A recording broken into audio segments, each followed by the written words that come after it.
Hi all, എവർക്കും പുതിയ ഒരു വീഡിയോയിലേക്ക് സ്വാഗതം. നമ്മളിന്ന് ചർച്ച ചെയ്യുന്നത് ശ്രീനാരായണ ഗുരു ഓപ്പൺ യൂണിവേഴ്സിറ്റിയുടെ ഡിഗ്രി തേർഡ് സെമസ്റ്ററിൻ്റെ പ്രോസ് ആൻഡ് ഫിക്ഷൻ എന്ന് പറയുന്ന പുസ്തകത്തിലെ പാഠഭാഗമാണ്. ഇതിലെ ഒന്നാമത്തെ യൂണിറ്റ് എന്ന് പറയുന്നത് ദ എസ്സേ എന്ന് പറയുന്ന യൂണിറ്റാണ്. എന്താണ് എസ്സേ, ഏതൊക്കെ ടൈപ്പ് എസ്സേകളാണ് ഉള്ളത് എന്നൊക്കെയാണ് നമ്മളിവിടെ ചർച്ച ചെയ്യുന്നത്. നമുക്ക് എസ്സേ എന്താണെന്ന് നോക്കാം. എസ്സേയുടെ ഡെഫിനിഷൻ വരുന്നത് an essay is a short piece of writing that provides information as well as the writer's opinion. ഒരു എസ്സേ എന്ന് പറയുന്നത് റൈറ്റിങ്ങിൻ്റെ ഒരു ഷോർട്ട് പീസാണ്. അത് നൽകുന്നത് ഇൻഫർമേഷൻസ് ആണ്. എന്ത് informations? As well as the writer's opinion. ഒരു എഴുത്തുകാരൻ്റെ അഭിപ്രായം അനുസരിച്ചുള്ള വിവരങ്ങളാണ് ഒരു എസ്സേ നമുക്ക് നൽകുന്നത്. The word essay comes from the French word essayer, which means to attempt or trial. The word essay വന്നത് ഫ്രഞ്ച് വേർഡായ എസ്സെയർ എന്നുള്ള വേർഡിൽ നിന്നാണ്. It means to attempt or trial. Attempt അല്ലെങ്കിൽ ട്രയൽ എന്നൊക്കെയാണ് ഇതിൻ്റെ അർത്ഥം വരുന്നത്. ജനറലി പൊതുവായിട്ട് ഈ ഒരു essay are made up of 5 paragraphs. Essay എന്ന് പറയുന്നത് 5 പാരഗ്രാഫ് അടങ്ങിയിട്ടുള്ള ഒരു കാര്യമാണ്. Essay will have an introduction, writer's arguments, counter arguments and conclusion. ഇതിൽ ഉൾക്കൊള്ളുന്ന എന്തെല്ലാമെന്ന് ചോദിച്ചാൽ ഇൻട്രൊഡക്ഷൻ ഉണ്ടാവും, റൈറ്റേഴ്സ് ആർഗ്യുമെൻറ്റ്സ് ഉണ്ടാവും, കൗണ്ടർ ഉണ്ടാവും, അതുപോലെ തന്നെ കൗണ്ടർ ആർഗ്യുമെൻറ്റ്സ് ഉണ്ടാവും, ആൻഡ് കൺക്ലൂഷൻ ഉണ്ടാവും. There are different type of essays. ഉണ്ട്. Like narrative essays, descriptive essays, argumentative essays and expository essays and personal essays. ഇനി നമുക്ക് ടൈപ്പ് ഓഫ് എസ്സേസ് നമുക്ക് പരിചയപ്പെടാം. ഇതിൽ 5 എസ്സേസ് ആണ് വരുന്നത് എന്ന് ഞാൻ പറഞ്ഞു. ഇനി നമുക്ക് ഇതൊരു കോഡ് രീതിയിൽ എന്താക്കാം, നമുക്ക് പഠിച്ചെടുക്കാം.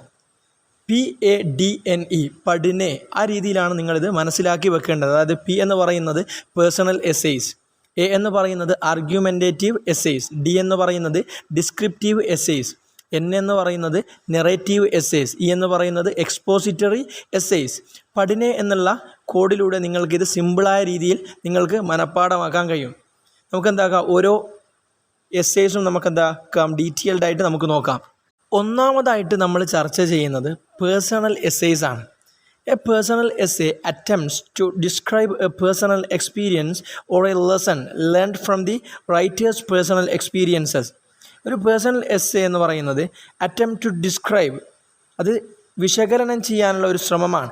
എ പേഴ്സണൽ എക്സ്പീരിയൻസ്, ഒരു പേഴ്സണൽ ആയിട്ടുള്ള അനുഭവം, ഓർ എ ലെസൺ അല്ലെങ്കിൽ ഒരു പാഠം, learned from the writer's personal experience. അത് നമ്മൾ പഠിച്ചത് ആ ഒരു റൈറ്ററിൻ്റെ പേഴ്സണൽ എക്സ്പീരിയൻസിൽ നിന്നാണ്. അങ്ങനെയുള്ള ഒരു പാഠം ഡിസ്ക്രൈബ് ചെയ്യാൻ വേണ്ടിയിട്ടാണ് ഈ ഒരു പേഴ്സണൽ എസ്സേ എന്താക്കുന്നത്, നമ്മൾ ഉപയോഗിക്കുന്നത്.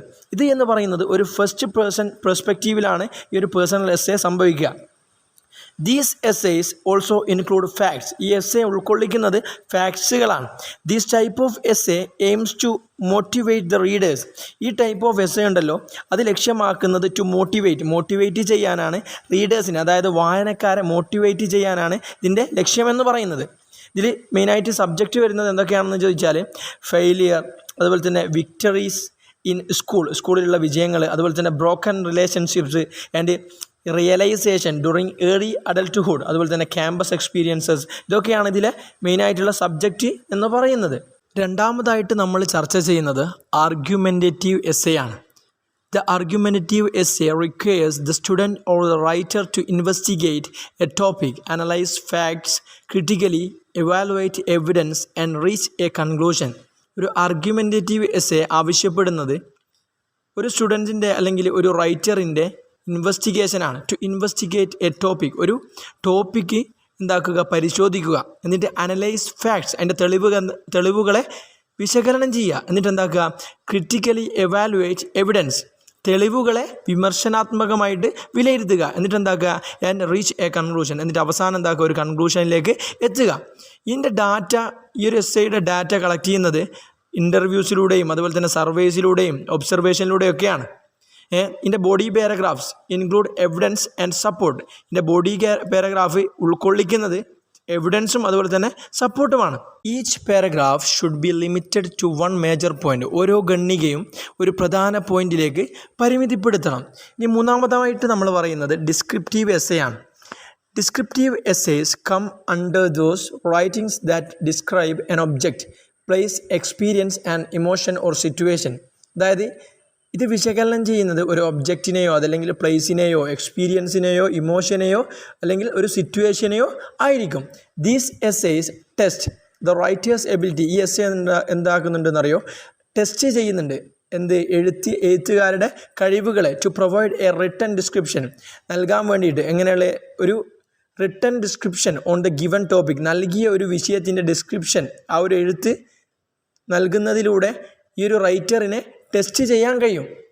It generally has 5 paragraph. പൊതുവായിട്ട് 5 പാരഗ്രാഫാണ് ഇതിൽ ഉൾക്കൊള്ളുന്നത്. These essays teach the art of self expression through writing. ഈ എസ്സേ എന്താക്കുന്നുണ്ടെന്നറിയോ? പഠിപ്പിക്കുന്നുണ്ട്. The art of self expression. Art of self expression നമ്മളെ പഠിപ്പിക്കുന്നുണ്ട് ത്രൂ റൈറ്റിംഗ്. ഈ ഒരു എഴുത്തിലൂടെ ഒരു സെൽഫ് എക്സ്പ്രഷൻ എന്താക്കുന്നുണ്ട്? നമ്മളെ പഠിപ്പിക്കുന്നുണ്ട്. ഈ ഒരു ഡിസ്ക്രിപ്റ്റീവ് എസ്സേന് ഉദാഹരണമാണ് news paper articles, book reports, അതുപോലെ തന്നെ റിസർച്ച് പേപ്പേഴ്സ്. ഇതൊക്കെയാണ് ഇതിൻ്റെ ഉദാഹരണങ്ങളെന്ന് പറയുന്നത്. നാലാമതായിട്ട് പറയുന്നത് നെറേറ്റീവ് എസ്സേസ് ആണ്. A narrative essay is a type of essay that has a core theme or central idea which is supported by a larger narrative. അതിന് ഒരു പ്രധാന തീം. ഈ എസ്സേ എന്ന് പറയുന്നത് ഒരു ടൈപ്പ് ഓഫ് എസ്സേ ആണ്. ഇതിന് ഒരു പ്രധാന തീം അല്ലെങ്കിൽ കേന്ദ്ര ആശയമുണ്ട്. അത് ഒരു വലിയ വിവരണം എന്താക്കുന്നുണ്ട്? അത് പിന്തുണയ്ക്കുന്നുണ്ട്. It has the same structure has a formal essay. ഇതൊരു ഫോർമൽ എസ്സേൻ്റെ സെയിം സ്ട്രക്ചറിലാണ് വരിക. ഈ ഒരു നെറേറ്റീവ് എസ്സേന് 3 എലമെൻറ്റ്സ് ഉണ്ട്.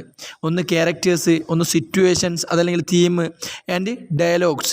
The characters behave just like A characters in novel.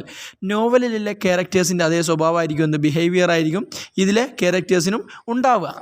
ഇനി അവസാനത്തെ എസ്സേ ആണ് expository essays. An expository essay is a type of essay where the author investigates a topic by analyzing evidence. The author investigate ചെയ്യുക, പരിശോധിക്കുക, A topic ഒരു വിഷയം, by analysing evidence, തെളിവുകളെ വിശകലനം ചെയ്തുകൊണ്ട് ഒരു വിഷയത്തെ ഓതർ എന്താക്കുക? പരിശോധിക്കുക. അങ്ങനെയുള്ള ഒരു ടൈപ്പ് എസ്സേക്കാണ് എക്സ്പോസിറ്ററി എസ്സേസ് എന്ന് പറയുന്നത്. The word expository is derived from exposition which is a noun of expose. ഈ ഒരു എക്സ്പോസിറ്ററി എന്നുള്ള വേർഡ് പിരിഞ്ഞുണ്ടായത് എക്സ്പോസിഷൻ എന്നുള്ള വേർഡിലാണ്. Is a noun of expose. എക്സ്പോസിൻ്റെ നൗണാണ് ഇത്. It can be written on personal experience, literature, history, social issues, science and technology.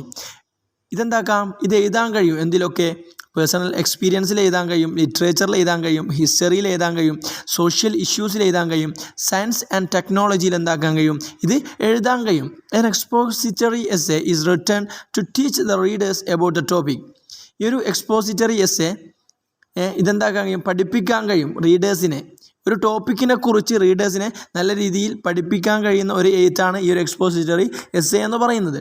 It describes and explains facts on the topic. ഇതെന്താക്കുന്നുണ്ട്? എക്സ്പ്ലെയിൻ ചെയ്യുന്നുണ്ട്, അതല്ലെങ്കിൽ ഡിസ്ക്രൈബ് ചെയ്യുന്നുണ്ട്. എന്താണ് ഡിസ്ക്രൈബ് ചെയ്യുന്നത്? Facts on the topic. ഒരു ടോപ്പിക്കിനെ കുറിച്ചുള്ള യാഥാർത്ഥ്യങ്ങളാണ് ഇതെന്താക്കുന്നത്? വിശകലനം ചെയ്യുന്നത്. ഇത് ഒരു തേർഡ് പേഴ്സൺ പെർസ്പെക്റ്റീവിലാണ് ഇത് സംഭവിക്കുക. പിന്നെ നാം മനസ്സിലാക്കേണ്ട കാര്യമെന്ന് പറയുന്നത് ഈ ഒരു ടൈപ്പ് ഓഫ് എസ്സേസിൽ personal essay, argumentative essay, descriptive essay, narrative essay ഇതൊക്കെ വരുന്നത് ഫസ്റ്റ് പേഴ്സൺ പോയിൻ്റ് ഓഫ് വ്യൂവിലാണ്. നേരെ മറിച്ച് എക്സ്പോസിറ്ററി എസ്സേ വരുന്നത് എന്തിലാണ്? തേർഡ് പേഴ്സൺ പോയിൻ്റ് ഓഫ് വ്യൂവിലാണ്. അത് നിങ്ങൾ എന്തായാലും നിർബന്ധമായിട്ട് എന്താക്കണം? മനസ്സിലാക്കി വെക്കണം. അങ്ങനെ ഈ ഒരു പാഠഭാഗം അവസാനിക്കുകയാണ്. ഈ ഒരു വീഡിയോ നിങ്ങൾക്ക് ഉപകാരപ്രദമായെങ്കിൽ നിങ്ങൾ നിർബന്ധമായും ഈ ഒരു ചാനൽ സബ്സ്ക്രൈബ് ചെയ്യുക. അടുത്തൊരു വീഡിയോയുമായി നമുക്ക് വീണ്ടും കാണാം. Good bye.